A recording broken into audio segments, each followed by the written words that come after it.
Hello दोस्तों, कैसे आप सभी लोग। तो आई होप आप सभी लोग बहुत बहुत अच्छे होंगे। तो मेरा नाम है आकाश कुमार और स्वागत करता हूं मैं आप सभी के अपने चैनल केयर बेल फार्मा में। तो देखो, आज की वीडियो ना आप लोगों के लिए बहुत बहुत ज़्यादा इंपॉर्टेंट होने वाली है, क्योंकि आज हम कवर करने वाले अपने 3 टॉपिक, जिसमें पहला रहेगा ISO 9000, देन सेकंड रहेगा इसी का बड़ा भाई ISO 14000, देन थर्ड टॉपिक हमारा रहेगा NAVL वाला। ठीक है, तो ये तीनों ही टॉपिक हमारे इंपॉर्टेंट है और ये ISO वाले तो दोनों बहुत बहुत ज़्यादा इंपॉर्टेंट हमारे हैं। तो आपसे रिक्वेस्ट है कि प्लीज इस वीडियो को पूरा देखो। बाकी इसी के साथ यानी कि इसी वीडियो के साथ हमारी यूनिट फर्स्ट जो है वो एकदम कंप्लीटली कवर हो जाएगी क्वालिटी एश्योरेंस की। बाकी हम इसी तरह के अब थोड़े से बड़े लेक्चर बनाएंगे, जिससे आपको कंटेंट एक बार में ज़्यादा मिल सके। और आपका सिलेबस आपको पता ही, देखो 6 सेमेस्टर हमारा सबसे बड़ा मतलब इसका सिलेबस है और सबसे ज़्यादा है, थोड़ा बहुत टफ भी है।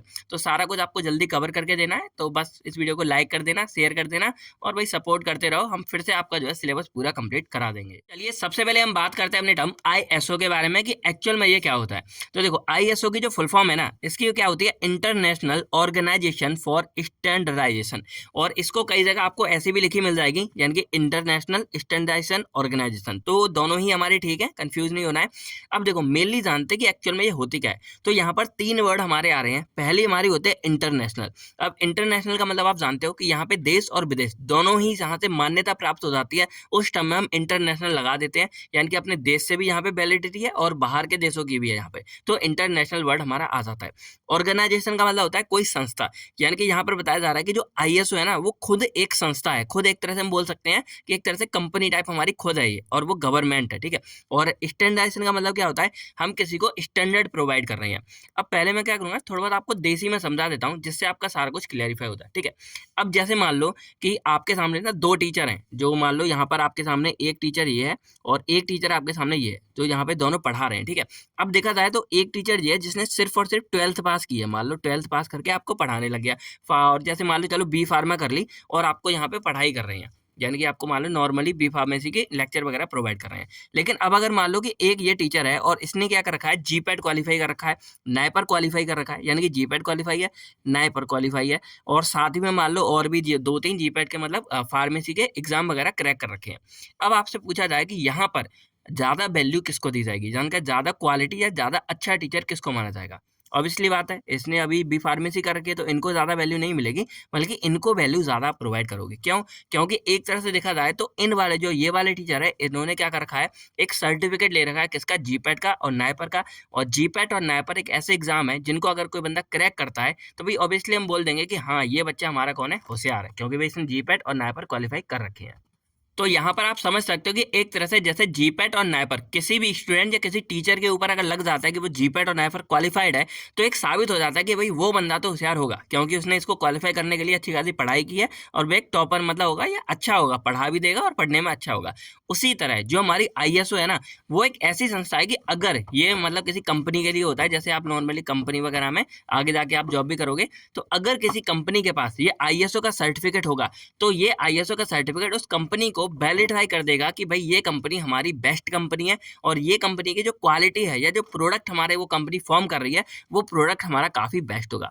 तो सिंपल देखा जाए तो ISO सिर्फ हमारी एक वो संस्था है जो क्या कर रही है, सर्टिफाइड कर रही है कि जो कंपनी हमारी या जिस कंपनी के पास हमारा ISO का सर्टिफिकेट है, वो हमारी क्या होगी, एक मतलब सर्टिफाइड कंपनी है और उसकी क्वालिटी, जो प्रोडक्ट की क्वालिटी होगी, वो हमारी बेस्ट है।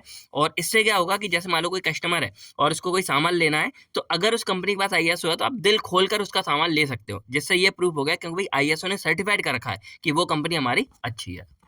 तो यहाँ पर जो ISO है ना, वो करता कैसे है, तो ISO कुछ गाइडलाइंस अपनी फॉलो कर रखी है। जैसे मान लो जीपैट और नाइपर है, तो इन्होंने क्या रखा है कि जीपैट क्वालिफाई बंदा वही माना जाएगा जिसके 90 प्लस मार्क्स आ रहे हैं या जिसके 120 मतलब कट ऑफ से ऊपर आ रहे हैं। तो यहाँ पर एक तरह से हमारा एक स्टैंडर्ड सेट हो गया कि अगर कोई बंदे को जीपैट क्वालिफाई करना है तो इससे ज़्यादा नंबर लेके आने पड़ेंगे। उसी तरह ISO के कुछ हमारे गाइडलाइंस बने हुए हैं कि अगर कोई बंदा उस या जो हमारी कंपनी है वो अगर उस गाइडलाइंस को फुलफिल करती है, देन ISO क्या करेगी, उनको सर्टिफाइड करती है। और जब सर्टिफिकेट मिल जाएगा तब जाके वो ISO सर्टिफाइड कंपनी कहलाती है। अब देखो, यहाँ पर हम इसके बारे में थोड़ी डेफिनेशन समझते हैं। तो ISO 9000 है, is a family of standard that are related to quality management system. यानी कि मेनली जो हमारा ISO 9000 है, वो किसी भी कंपनी की या किसी भी ऑर्गेनाइजेशन की क्वालिटी के बारे में बात करता है कि उसकी क्वालिटी कितनी अच्छी है और मैनेजमेंट कितना क्या बढ़िया हो रहा है। ठीक है। और बाकी इससे क्या होगा कि it is design to help the company to satisfy customer about the quality and achieve constant improvement. यानी कि अगर किसी के पास ISO है, तो इससे जो हमारे कस्टमर्स है ना, उनको एक सेटिस्फेक्शन मिल जाएगा कि ये कंपनी की जो क्वालिटी है वो हमारी बेस्ट है और आप इसका सामान वगैरह जो भी है वो अच्छे से खरीद सकते हो। इसके बाद बात करें तो ये बेसिकली हमारे जो ISO 9000 है ना, ये एक बेस लेवल का हमें क्वालिटी का वो देता है। बाकी इसी के अंदर और भी हमारे आते हैं, वो हम अभी जानेंगे, ठीक है। इसके बाद जो मेन एम हमारा ISO 9000 का क्या है कि इसमें 3 काम हमारे होंगे। पहला क्या होगा, प्रोडक्टिविटी, रिड्यूसिंग अननेसेसरी कॉस्ट। अब यहाँ पे एक तो हो गया कि प्रोडक्टिविटी बढ़ रही है, यानी कि अब आपको पता है क्वालिटी, अगर आपको गाइडलाइंस को फुलफिल करना है, आपको क्वालिटी अच्छी देनी पड़ेगी और क्वालिटी अच्छी देनी है तो भाई आपको काम भी ज़्यादा करना पड़ेगा और प्रोडक्टिविटी आपकी बढ़ जाती है। सेकंड आपका आता है रिड्यूसिंग कॉस्ट।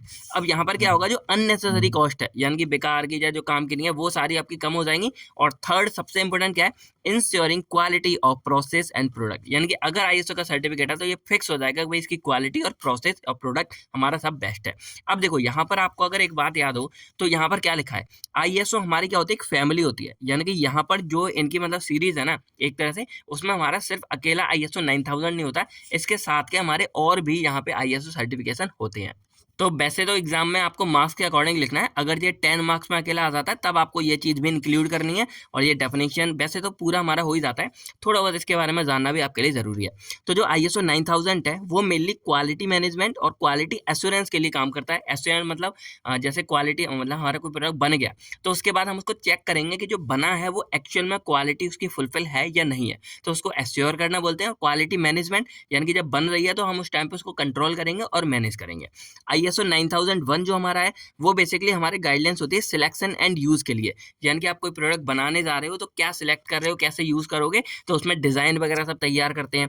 ISO 9002 जो हमारा ये सर्टिफिकेशन है, ये होता है हमारे जितने भी ISO हैं तो उसको अप्लाई कैसे करोगे, उसके लिए एप्लीकेशन जो आप देने वाले हो वो सारे के सारे हमारे इसमें यानी कि 9002 में उसकी गाइडलाइंस लिखी होती है। फिर ISO जो 9003 है ये हमारा मेनली कंप्यूटर सॉफ्टवेयर के बारे में है, जिसमें डेवलपमेंट आप करोगे तो उसकी एप्लीकेशन कैसे फुलफिल करोगे। और जो 9004 है ये मेनली हमारा होता है कि इसमें गाइडलाइंस होती हैं कि आप कैसे प्लान करोगे, कैसे ऑर्गेनाइज करोगे, कैसे कंट्रोल करोगे रिसोर्स को, जिससे आपका जो प्रोडक्ट है वो मेंटेन रहे और अच्छी क्वालिटी बरकरार रहे। तो एक तरह से ये हमारे सारे इसी के भाई बहन हैं और आपको मेन 9000 को खींचना है आगे और इन सब के बारे में एक एक लाइन आप लिख के आ सकते हो। तो ये आप यहाँ समझ गए। अब हम बात करते हैं बेनिफिट्स ऑफ ISO 9000 के बारे में, यानी कि अगर आप ISO 9000 करा लेते हो उसके फायदे क्या क्या आपको होंगे। पहले नंबर पे क्वालिटी इज मेंटेन, यानी कि आपकी क्वालिटी एक तरह से बेस्ट रखनी ही रखनी पड़ेगी, क्योंकि जैसे बड़ी बड़ी कंपनियां हैं, सैमसंग हो गई, एप्पल हो गई, इन्होंने ना एक स्टैंडर्ड सेट कर लिया कि इनकी क्वालिटी मेंटेन है। और हर साल जब एक नया फोन लेके आता है 24 अल्ट्रा 5 और iPhone 14 13, तो कुछ ना कुछ बेस्ट ही लेके आते हैं। तो भाई कस्टमर फिक्स है कि भाई इनकी क्वालिटी क्या है, हमारी बेस्ट ही बेस्ट है। और इससे क्या होगा, more time spend on customer focus, तो कस्टमर के फोकस पे ज़्यादा ध्यान जाएगा। और एक और बात है कि अगर कोई छोटी कंपनी है मान लो और अगर उसको ये सर्टिफिकेट मिल जाता है तो वो लार्ज कंपनी जो बड़ी कंपनी है उनके साथ कंपटीशन भी कर सकती हैं, क्योंकि इनके पास भी है तो जो कस्टमर है वो हमारे इनसे भी सामान खरीदेंगे। उसके बाद कमिटेड टू क्वालिटी, यानी कि अगर आपके पास ISO का सर्टिफिकेट है तो कमिटेड हो जाएगा भाई इनकी क्वालिटी क्या हमारी बेस्ट है। उसके बाद can increase customer confidence and satisfaction, सबसे इंपॉर्टेंट तो ये है कि कस्टमर को सेटिस्फैक्शन मिल जाएगा कि हाँ ये कंपनी हमारी बढ़िया है, जैसे आप एप्पल और सैमसंग के फोन बहुत आसानी से खरीद लेते हो। उसके बाद may facilitate trade and increase market opportunity, और जब आपका ये सब बढ़ जाएगा तो आपके मार्केट में भी अपॉर्चुनिटी बढ़ जाएगी, यानी कि आप ज़्यादा मतलब अपने मार्केट में अपने वैल्यू को बढ़ा सकते हो। अब हम बात करते हैं एलिमेंट ऑफ ISO 9000 के बारे में। अब देखो जो हमारा ISO 9000 है इसके टोटल हमारे 20 एलिमेंट्स होते हैं, और अगर आप चाहो इसका नाम याद कर सकते हो, वैसे होते नहीं लेकिन याद जरूर कर लेना, क्योंकि अगर कभी आता है तो आपको ये सारे ही लिख के आने पड़ेंगे। बेशक आप इसको डिफाइन मत करना लेकिन इसके नाम आपको लिख के जरूर आने पड़ेंगे। तो एक एक करके हम सभी को देख लेते हैं। पहला हमारा होता है मैनेजमेंट रिस्पॉन्सिबिलिटी, तो इसमें बेसिकली हम कंपनी की जो क्वालिटी पॉलिसी वगैरह होती है ना उसको यहाँ पे सेट करते हैं। सेकंड हमारा आता है रिसोर्स मैनेजमेंट, तो इसमें हम रिसोर्स तैयार करते हैं जिससे हम अपने जो गोल है, जो हमने डिसाइड किया हमारी कंपनी इस गोल तक पहुंचेगी, वो हम यहाँ पे फुलफिल कर पाएं। और देखो एक और चीज़ बता दूं, जो हमारे 20 यहाँ पे एलिमेंट्स है उसमें एक हमारे यहाँ पे बदल गया है, यानी कि जो रिसोर्स मैनेजमेंट है उसकी जगह हमारा आएगा करेक्टिव एक्शन। तो इसको आप एक बार देख लेना और इसको मैं आगे आपको डिफाइन कर दूंगा। तो थर्ड हमारा आता है क्वालिटी सिस्टम, तो इसमें मेनली हम क्वालिटी का मैनुअल तैयार करते हैं कि किस तरह क्या क्या क्वालिटी हमको रखनी है। फिर आता है कॉन्ट्रैक्ट रिव्यू, और इसमें मेनली क्या करेंगे, हम जो कस्टमर्स हमारे होते हैं ना उसकी एक्सपेक्टेशन क्या है, उनको क्या क्या जरूरत है, उन सब के बारे में हम यहाँ पे एक कॉन्ट्रैक्ट तैयार कर लेते हैं और उसको रिव्यू वगैरह करके आगे हम प्रोडक्ट बना सकते हैं। फिफ्थ आता है हमारा डिज़ाइन कंट्रोल। तो इसमें हम अपने जो भी आपको पता है डिज़ाइन कंट्रोल की क्वालिटी वाइज डिज़ाइन में भी आपने देखा होगा कि कस्टमर की सेटिस्फैक्शन को ध्यान में रखते हुए हम क्या करेंगे, अपनी डिज़ाइन और ड्राइंग को तैयार करेंगे और उसी के तहत हम आगे अपना काम करेंगे। फिर डॉक्यूमेंट कंट्रोल, इसमें हमारे सारे डॉक्यूमेंट्स के बारे में क्या-क्या सिस्टम है सब कुछ क्रिएट करते हैं। परचेसिंग में हमारी रिक्वायरमेंट क्या है इसके बारे में हम बात करते हैं। और एट्थ हमारा आता है handling of purchaser supplied product. अब जैसे मान लो हमने कोई प्रोडक्ट खरीद लिया तो उसको हैंडल कैसे करना है, तो उसके बारे में भी पूरा प्रोसीजर लिखा हुआ है। जैसे मान लो कोई ऐसा प्रोडक्ट है जो गर्मी में खराब होता है, उसके लिए एसी की व्यवस्था करते हैं, कूलिंग टावर की व्यवस्था करते हैं, ये सारी बातें हम इसमें ध्यान रखते हैं। 9 हमारा आता है प्रोडक्ट आइडेंटिफिकेशन एंड ट्रेसेबिलिटी। अब कोई प्रोडक्ट अगर आने वाला है या आ गया है तो उसको ट्रैक भी करते रहना है। ऐसा नहीं आ गया पड़ा हुआ है आप ध्यान ही नहीं दे रहे, तो कौन सा प्रोडक्ट है उसकी आपको पहचान होनी चाहिए और कहाँ रखा है उसका प्रॉपर आपको पता होना चाहिए। 10 हमारा आता है प्रोसेस कंट्रोल। तो इसमें प्रोसेस यानी कि कोई भी प्रोडक्ट आया उसके बारे में कैसे काम करोगे, वर्क इंस्ट्रक्शन, क्वालिटी प्लान, सारी बातें आपके पास होनी चाहिए। फिर इंस्पेक्शन एंड टेस्टिंग, तो टाइम टू टाइम आपको क्या करना है, जो भी आ गया उसकी मतलब टेस्ट करते रहना है। जैसे रिसीविंग के टाइम पे, इन प्रोसेस के टाइम पे, और जब फाइनल करो तब सारे में आपको टेस्ट परफॉर्म करते रहने हैं।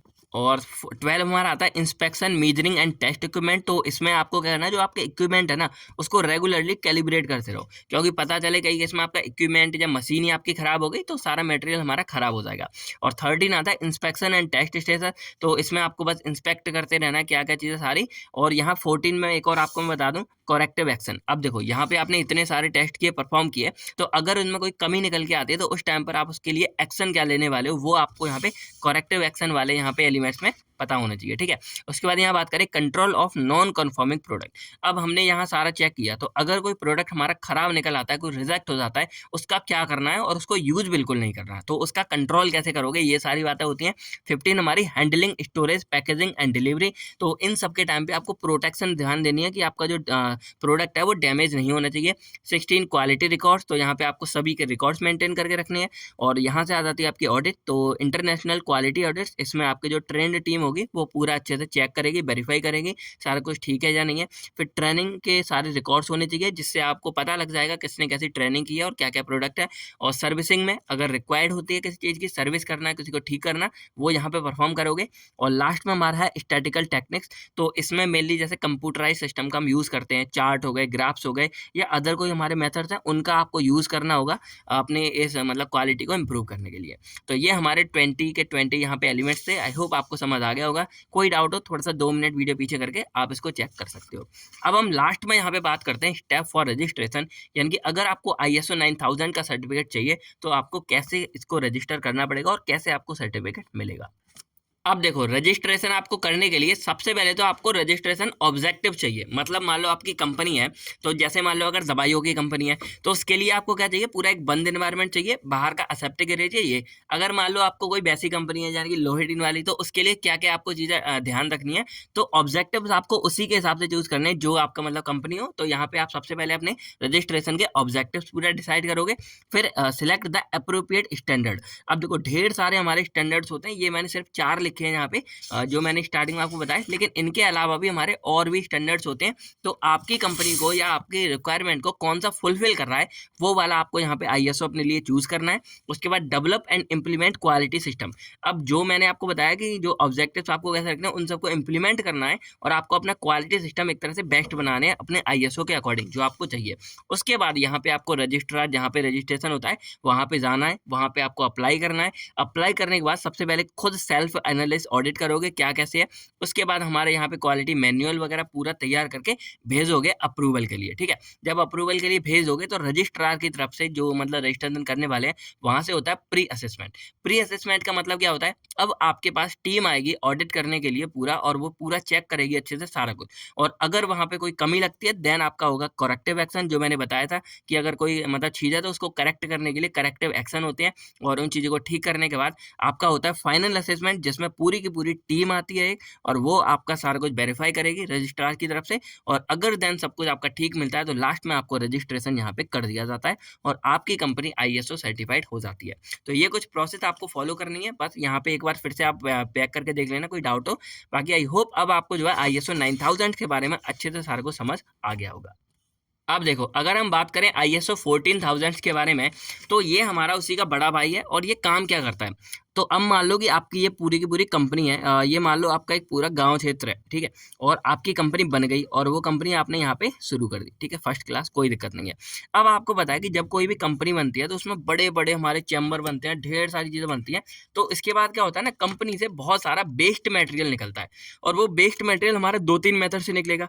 एक तो एयर में, यानी कि आपकी हवा में पूरा निकलेगा। सेकंड क्या होता है, नॉइज, यानी कि शोर बहुत मचाती हैं भाई कंपनियां। हम तो यहाँ बद्दी और चंडीगढ़ के एरिया में आपको पता है कितनी सारी कंपनियां हैं और बहुत शोर वगैरह होता है और एयर पॉल्यूशन भी होता है।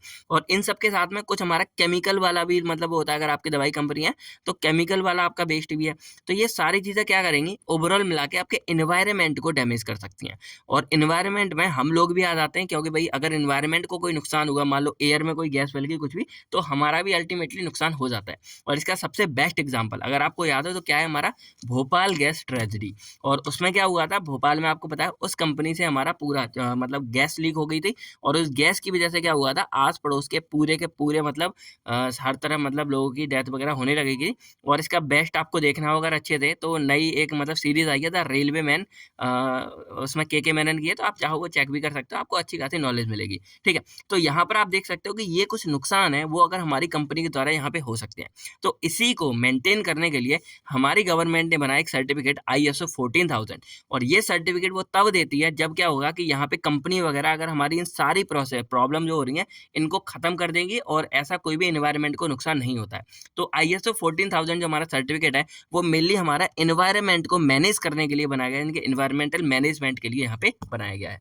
अब फिर से आपके लिए वही क्वेश्चन आता है, भाई क्यों ज़रूरी है? तो ऑब्वियसली बात है कि अगर मान लो ये कंपनी है और इसके साथ हमारी बाकी की कंपनियां, बाकी के कस्टमर अगर डील करना चाहते हैं, भाई यहाँ पे बिजनेस करना चाहते हैं, तो वो तो ये चाहेंगे कि कंपनी के पास हमारा ये सर्टिफिकेट हो। और अगर ये सर्टिफिकेट होगा तो इससे पता है क्या फ़ायदा होता है। अब मान लो किसी ने ये नहीं ले रखा और मान लो अगर वो किसी भी यहाँ पे एयर नॉइज या किसी का वायलेशन कर रहे हैं, तो क्या होगा, कुछ टाइम बाद आपको पता है कि भाई किसी न किसी का ध्यान जाएगा, कोई NGO वाले कहीं जाएंगे, शिकायत होगी और वो कंपनी पे ताला तक लग सकता है। तो अगर किसी कंपनी के पास ये वाला सर्टिफिकेट है तो भाई कस्टमर्स हमारे और जितने भी हमारे अदर बिजनेस वाले हैं जो, तो वो सेटिस्फाई हो जाएंगे कि ये कंपनी हमारी ISO 14000 से मतलब फुलफिल है, तो भाई उसके साथ वो अच्छे से बिजनेस कर सकते हैं, कस्टमर सेटिस्फाई हो जाएंगे।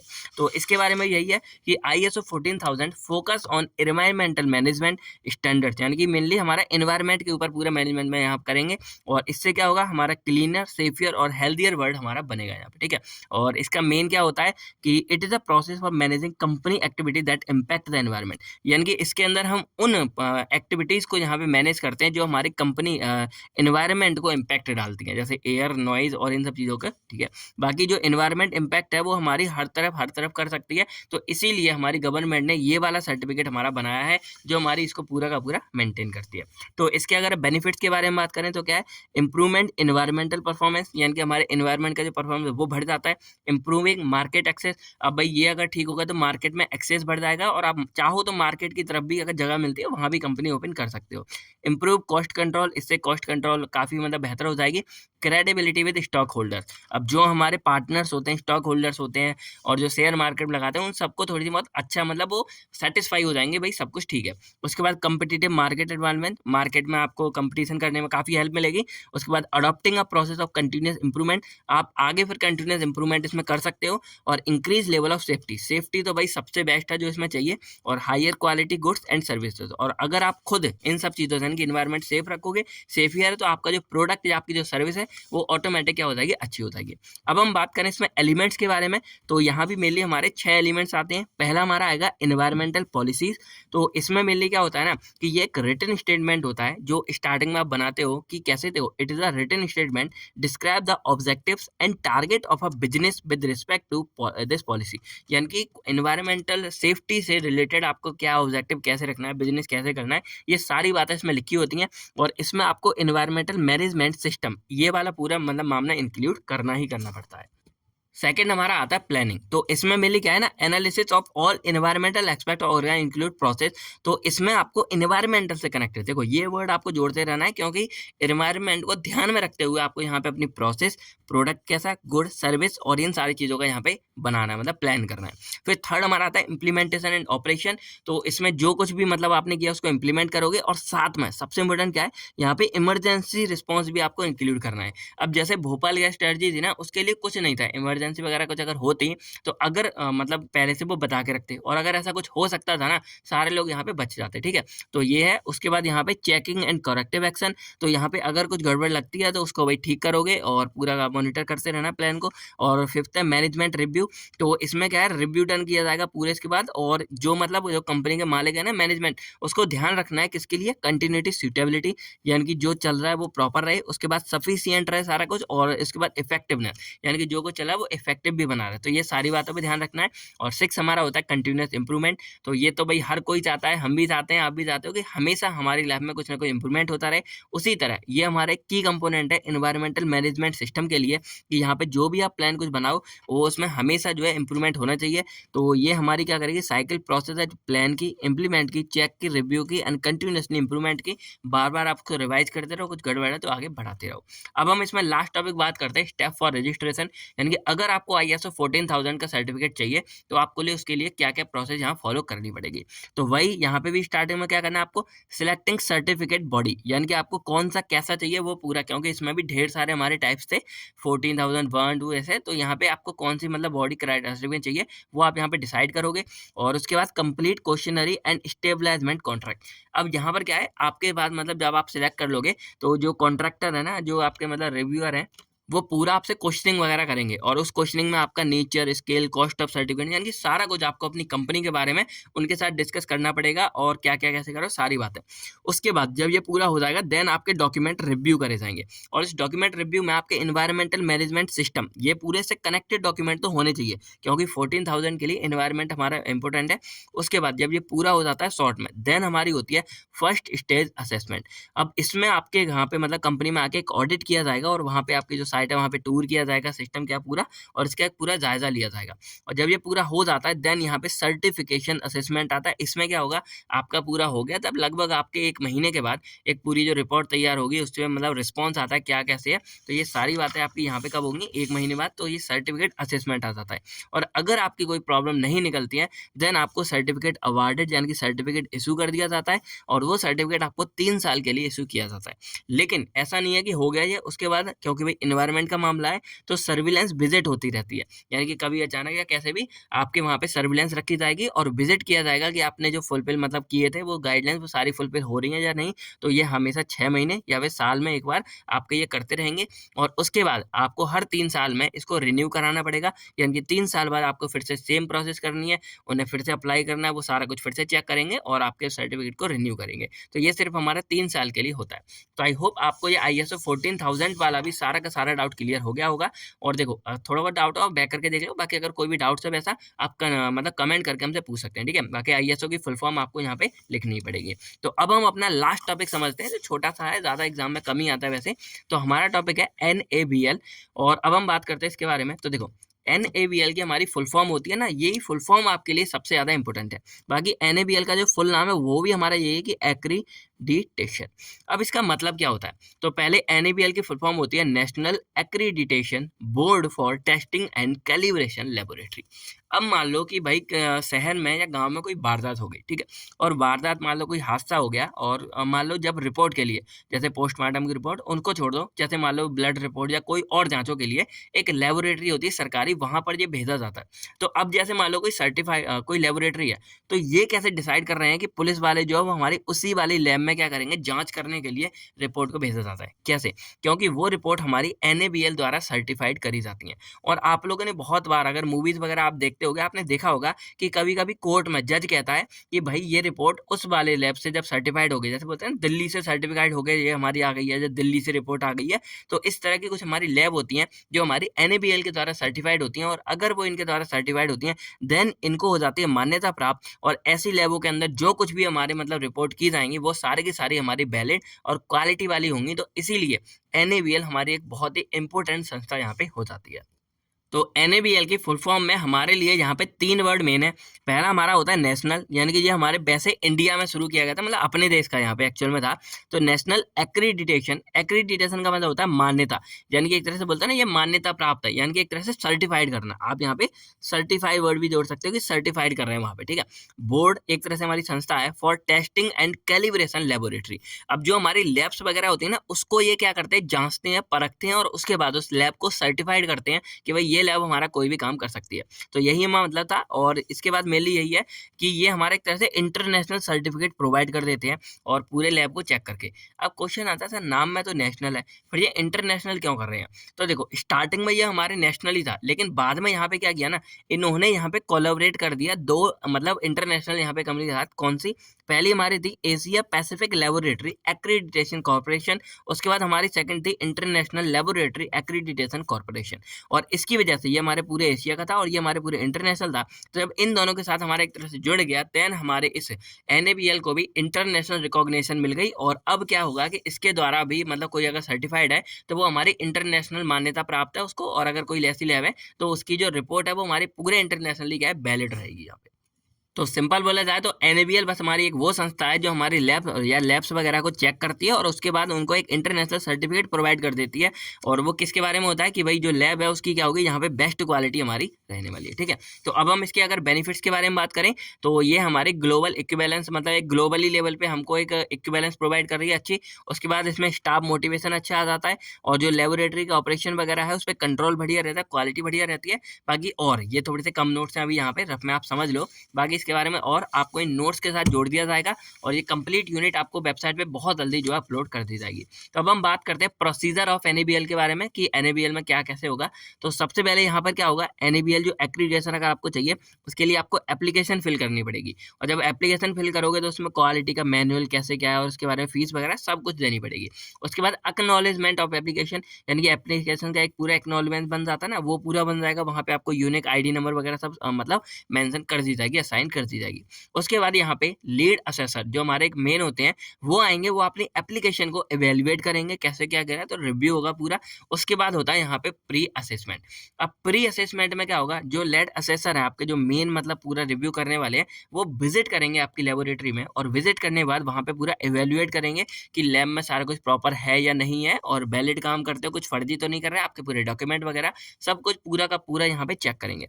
और चेक करने के बाद देन होता है असेसमेंट, यानी कि प्री हो गया, पहले उसने आगे ऐसी चेक किया, फिर पूरी की पूरी टीम आती है एनएबीएल के द्वारा और वो रिव्यू करेगी आपके डॉक्यूमेंट को, आपके मैनेजमेंट वर्क को, आपके वर्क को, सारा कुछ और इंस्ट्रक्शन टेस्ट मेथड सारा कुछ आपका यहाँ पे मैनेज करके एक रिपोर्ट तैयार करती है। वो रिपोर्ट आपकी एनएबीएल के पास चली जाती है। उसके बाद यहाँ पे होती है स्क्रूटिनिटी। अब इसका मतलब क्या होता है, आपकी रिपोर्ट पर देन एनालाइज किया जाएगा, जैसे आपने कुछ हमें लिख गया उसको पूरा एग्जामिन किया जाएगा और उसके बाद अगर उसमें कुछ भी गड़बड़ निकल के आती है देन वहाँ पे करेक्टिव एक्शन हमारे लिए जाएंगे, यानी कि करेक्ट किया जाएगा कुछ गड़बड़ी है। और जब ये पूरा हो जाता है देन यहाँ पर हमारी आती है एक्रीडिटेशन कमेटी और ये उन करेक्टिव जो आपने मतलब कुछ करेक्ट किया उसको एग्जामिन करेगी और अगर उन्हें कुछ लगता है कि आप ये चीज़ें और सुधार सकते हो आपको रिकमेंडेड करेगी और जब लास्ट में सारा कुछ हमारा ठीक हो जाएगा देन आपको जो है एक्रीडिटेशन का सर्टिफिकेट इशू किया जाएगा। और ये सर्टिफिकेट मेनली क्या होगा, एक मतलब ग्रांट किया जाएगा पूरा का पूरा और इसमें क्या क्या होगा आपके लिए, एक एक्रीडिटेशन का नंबर होगा, एनएबीएल का होलोग्राम होगा जो हमारा छप्पा ऐसा लगा होगा, फिर आपके क्या डिसिप्लिन है और डेट ऑफ वैलिडिटी, सारी की सारी बातें इसमें लिखी होंगी। तो ये था हमारा पूरा फंडा एनएबीएल के लिए कि कैसे आपको लेना है। एप्लीकेशन करो, आपके पास एक एप्लीकेशन नंबर एक्नोवार आएगा, रिव्यू किया जाएगा पूरे पहले आगे छोटे मोटे, फिर प्री असेसमेंट में वो आके पहले विजिट करेगा, असेसमेंट में पूरी की पूरी टीम आएगी, उसके बाद स्क्रूटिनी में कुछ अगर हमारा गड़बड़ है तो करेक्टिव एक्शन लिए जाएंगे, फिर यहाँ पे कमेटी पूरा का पूरा करेक्टिव एक्शन को चेक करके कुछ रिकमेंडेशन करेगी और लास्ट में आपको सर्टिफिकेट इशू कर दिया जाएगा। तो यही थी सारी की सारी बातें हमारे इसी एनएबीएल के बारे में। आई होप आपको पूरा का पूरा फंडा ये तीनों ही टॉपिक आपको अच्छे से समझ आ गए होंगे। तो अब आपको क्या करना है, इस वीडियो को लाइक कर देना है, दोस्तों के साथ शेयर कर दो और उन्हें बता दो कि 6th सेमेस्टर फिर से शुरू हो गया है। बाकी आपको यहाँ पे एनएबीएल की फुल फॉर्म और आईएसओ की फुल फॉर्म कमेंट सेक्शन में लिख के बतानी है। बाकी इसकी डेफिनेशन अगर कोई लिख सकता है तो बहुत अच्छी बात है। तो मिलते हैं हम आपसे बहुत जल्द नेक्स्ट वीडियो में, तब तक fan thank you, take care, अपना अपनी फैमिली का ख्याल रखिएगा। बाय बाय दोस्तों, जय हिंद दोस्तों।